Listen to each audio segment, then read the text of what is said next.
Hello aspirants, welcome to WP guide. তো তোমাদের জন্য আজকে আমি নিয়ে এসেছি ডব্লিউবিপি কনস্টেবলের ইংলিশের যেই প্রিভিয়াস ইয়ারের আমরা কোয়েশ্চেন অ্যানালিসিসগুলো করছিলাম, সেই কোয়েশ্চেন অ্যানালিসিসের লাস্ট ভিডিও আজকে, ঠিক আছে?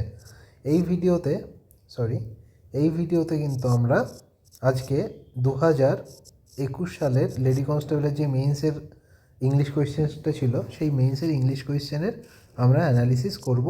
কিন্তু তার আগে আমরা দেখে নেব যে এই অ্যানালিসিসের পার্টটা শেষ হয়ে যাওয়ার পরে আমরা কি করব। এই অ্যানালিসিসের পার্টটা শেষ হয়ে যাওয়ার পরে কিন্তু আমরা নিয়ে আসবো তোমাদের জন্য এই যেই টপিকগুলো আছে, এই টপিকগুলোর ওপরে একটা তোমাদের ভিডিও সিরিজ। সেই ভিডিও সিরিজে কি হবে, এই যেই টপিকগুলো আছে, এই টপিকগুলো আমরা এক এক করে আস্তে আস্তে ক্লিয়ার করব।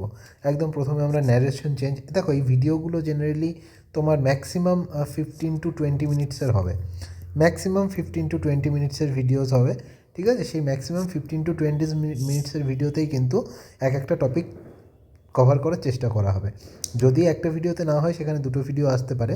আর একটা জিনিস বলে দিই যে আমার এই যেই ভিডিও সিরিজটা আসবে, সেই ভিডিও সিরিজে যাই তোমার স্টাডি ম্যাটেরিয়াল থাকুক না কেন, সমস্ত স্টাডি ম্যাটেরিয়াল কিন্তু ফ্রি অফ কস্টে দেওয়া হবে। কেমন?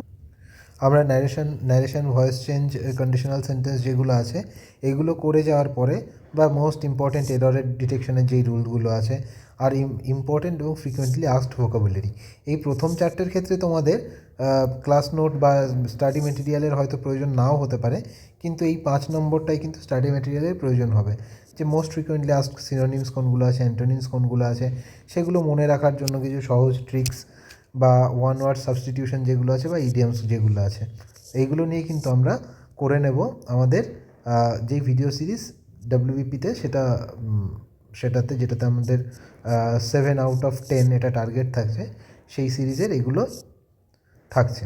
এবং তারপরে চলে আসছি আমরা, দেখো অ্যাপ্রোপ্রিয়েট প্রিপোজিশন করাচ্ছি, আমাদের ফিলার্স এবং ফিলার রিলেটেড ড্রিলস যেগুলো আছে সেগুলো করব। এবং সবার শেষে দেখো 10 কোয়েশ্চেনের প্র্যাকটিস সেট থাকবে, 2 থেকে 3টে পার উইক, যেগুলো ফ্রি থাকবে তোমাদের প্র্যাকটিসের জন্য। তো তোমরা যারা ভিডিওগুলো আগে দেখেছো, তোমরা এই ভিডিওটাও পুরোটা দেখো। আমরা কোয়েশ্চেনে চলে যাবো এক্ষুনি, আর পরে যে ভিডিও সিরিজটা আসছে সেইগুলো দেখার জন্য তোমাদের অনুরোধ রইল। কেমন? আর আমরা চলে আসি কোয়েশ্চেনে। দেখো কি বলছে প্রথম কোয়েশ্চেনটা, dash Boeing 747 landed in Dum Dum airstrip. তো যাই হোক, এই বোয়িং 747 এটা কিন্তু এক ধরনের এরোপ্লেন, ঠিক আছে? এই এরোপ্লেন কিন্তু এর আগে কিন্তু দি বসানো যাবে না, এখানে এই অ্যাসপিরেন্ট যিনি ছিলেন তিনি দি লিখেছেন। তো এটা বসানো যাবে না। কেন বসানো যাবে না? কারণ এই বোয়িং 747 এটা কিন্তু একটা কমন নাউনের মতো ব্যবহৃত হচ্ছে, ঠিক আছে? Common noun. এই বোয়িং 747-এর জায়গায় যদি এরকম থাকতো ড্যাশ তোমার এয়ারফোর্স 1, এয়ারফোর্স 1। তো এয়ারফোর্স 1টা কি? এয়ারফোর্স 1 হচ্ছে আমেরিকান প্রেসিডেন্ট যেটা আছে, আমেরিকান প্রেসিডেন্টের অফিসিয়াল তোমার এরোপ্লেন যেটা, সেটাকে বলা হচ্ছে এয়ারফোর্স 1। তো এই এয়ারফোর্স 1 যদি লেখা থাকতো, তখন কিন্তু আমি তার আগে দি এয়ারফোর্স 1 লিখতাম, এটা কিন্তু ঠিক হতো। কিন্তু এখানে কিন্তু দিটা কিন্তু ভুল। তাহলে কি?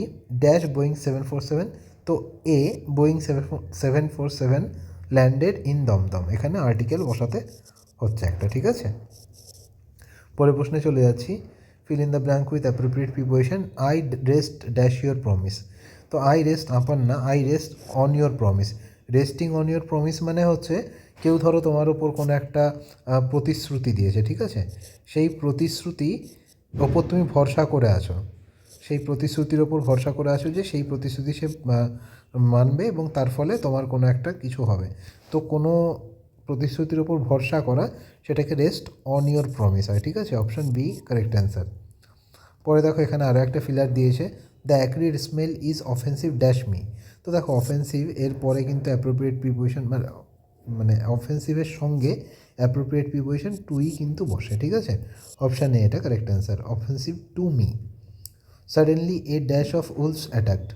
তো উলফস যেগুলো আছে, উলফস এর তোমার কালেকটিভ নাউন যখন হয়, তখন একসাথে একদল উলফস বা ভেড়া, ভেড়া নয়, তোমার নেকড়ে, তাদেরকে কিন্তু প্যাক অফ উলফস বলে, প্যাক অফ উলফস, ঠিক আছে?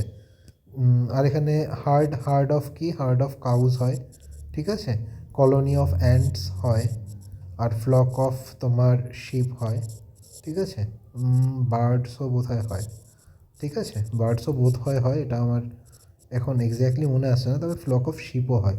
এই ফ্লক অফ শিপ দিয়েই দেখো পরে একটা কোয়েশ্চেন আছে, দেখো do not keep him in the dark, ঠিক আছে, ইন দ্য ডার্ক এখানেও একটা আর্টিকেল বসাতে বলেছে, এটা কিন্তু ঠিক আছে।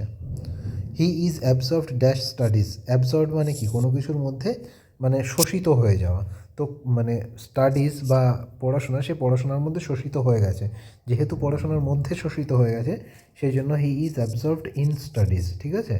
49, বা পড়াশোনা নিয়ে খুব বেশি তোমার কি বলবো নিমগ্ন আছে, ঠিক আছে, নিমগ্ন আছে যেহেতু, সেই জন্য কিন্তু এখানে he is absorbed in studies. We study English dash him, English to him তার প্রতি ইংলিশ পড়ি, ইংলিশ ফর হিম তার জন্য ইংলিশ পড়ি, ইংলিশ নিয়ার হিম তার কাছে ইংলিশ পড়ি। তো কাছে ইংলিশ পড়ি কিন্তু উই স্টাডি ইংলিশ নিয়ার হিম মানে কিন্তু, এই নিয়ার মানে কিন্তু কারো কাছে পড়তে যাওয়া না, এই নিয়ার মানে কিন্তু প্রক্সিমিটি বোঝায়, ঠিক আছে, প্রক্সিমিটি। আমি তার কাছে ইংলিশ পড়তে, আমি দাদার কাছে ইংলিশ পড়তে যাই, তার মানে না উই স্টাডি ইংলিশ নিয়ার দাদা, সেরকম কিন্তু নয়, ঠিক আছে। যাই হোক, এখানে we study English with him, ঠিক আছে, আমি তাদের সঙ্গে, আমরা তার সঙ্গে ইংরাজি পড়ি, উইথ এখানে কিন্তু কারেক্ট অ্যান্সার, ঠিক আছে। This is surely dash unique situation, দেখো এখানে আর্টিকেল দিয়েছে, this is surely a unique situation, ইউনিকের আগে এ হয়। যাই হোক, এই যারা এতদূর দেখেছো তোমাদের একটা ভীষণ ইম্পর্টেন্ট কথা বলি, দেখো এই যে যেই পিডিএফটা দেখছো তোমরা, এই পিডিএফে দেখো বেশিরভাগ যেটা আছে, তোমরা কিন্তু একটা দুটো আর্টিকেল পেয়ে গেছো অলরেডি, তিনটে বোধহয় আর্টিকেল পেয়েই গেছো এতক্ষণ, আর্টিকেল তোমরা পেয়ে গেছো তিনটে, আর একটু আগে পেলে প্যাক অফ উলফস, তাই তো, প্যাক অফ উলফস, একটু পরে আবার পাবে যে ফ্লক অফ শিপস, ঠিক আছে। এই যে এই জায়গাটায় দেখো কালেকটিভ নাউনের যেই পার্টটা আছে আর আর্টিকেলের পার্টটা আছে, এই দুটো জিনিস যারা ভালো করে পড়েছে তাদের কিন্তু একদম কোনো ভুল হওয়ার কথা নেই, তারা কিন্তু এই 10টা কোয়েশ্চেনের মধ্যে আরামসে 5 স্কোর করে আসতে পারবে, ঠিক আছে। কিন্তু এই পার্টটা যারা করতে মানে এই দুটো জিনিস যাদের জানা নেই তারা কিন্তু এটা করতে পারবে না। এইটা হচ্ছে WBPRBর একটা সুন্দর মানে কি বলবো স্ট্র্যাটেজি, যে কোনোবার পরীক্ষার সময় কিন্তু কোনো একটা নির্দিষ্ট জিনিস বারবার করে একগাদা দিয়ে দেয়, তার ফলে কি হয় মানে কোনো একজন স্টুডেন্ট যাদের সেই পার্টটা ভালো করে জানা থাকে তাদের লাভ হয়ে যায়, কিন্তু তোমাদের জন্য কিন্তু এখানে একটা খুব ভালো মানে অপরচুনিটি আছে। কীরকম অপরচুনিটি আছে, যে তোমরা যদি এই যে 4-5টা যেই টপিক আছে, আমি ভিডিও শুরুতে যেগুলো লিখলাম, সেই 4-5টা টপিক যদি তোমরা ঠিক করে পড়ো, তাহলে কিন্তু তোমাদের মানে ইংলিশে মানে 7/10 স্কোর করা কিন্তু কোনো ব্যাপারই না, ঠিক আছে। যাই হোক, এটা ইউনিক সিচুয়েশন হয়ে গেল। পরে কি বলছে, fill in the blank with appropriate word, a dash of sheep, এই যে এ ড্যাশ অফ শিপ, দেখো এ ফ্লক অফ শিপে হার্ট কিন্তু নয়, ঠিক আছে, এনে ভুল করেছে। যাই হোক, সরি কী হয়ে গেল, আচ্ছা পরের বাক্যটায় চলে যাচ্ছি, feel in the blank with appropriate preposition, get rid dash bad company, তো এই রিডের সঙ্গে অ্যাপ্রোপ্রিয়েট প্রিপোজিশন আসছে অফ, তো এখানে দেখো তুমি অ্যাপ্রোপ্রিয়েট প্রিপোজিশন থেকে চলে এসছে দুটো, অ্যাপ্রোপ্রিয়েট প্রিপোজিশন থেকে আসছে দুটো, তোমার আর্টিকেল থেকে আসছে তিনটে, তারপরে তোমার কালেকটিভ নাউন ওর থেকে আসছে দুটো, তাহলে 3 আর 2 5 আর 2 7, 7টা কিন্তু এখান থেকেই চলে আসলো, আর বাকি যেগুলো আছে সেগুলো তো আছেই। সুতরাং জাস্ট একটু ভালো করে বুদ্ধি করে পড়াটাই বিষয়। এবং আমি তোমাদের যারা যারা আমার ভিডিওগুলো দেখো তাদেরকে বলছি যে নেক্সট ভিডিও এপিসোডসগুলো কিন্তু ওরকমই হবে, যাতে তোমাদের কোনো রকম কোনো সমস্যা না হয় এবং তোমরা ইজিলি যাতে 7/10 স্কোর করতে পারো, ঠিক আছে।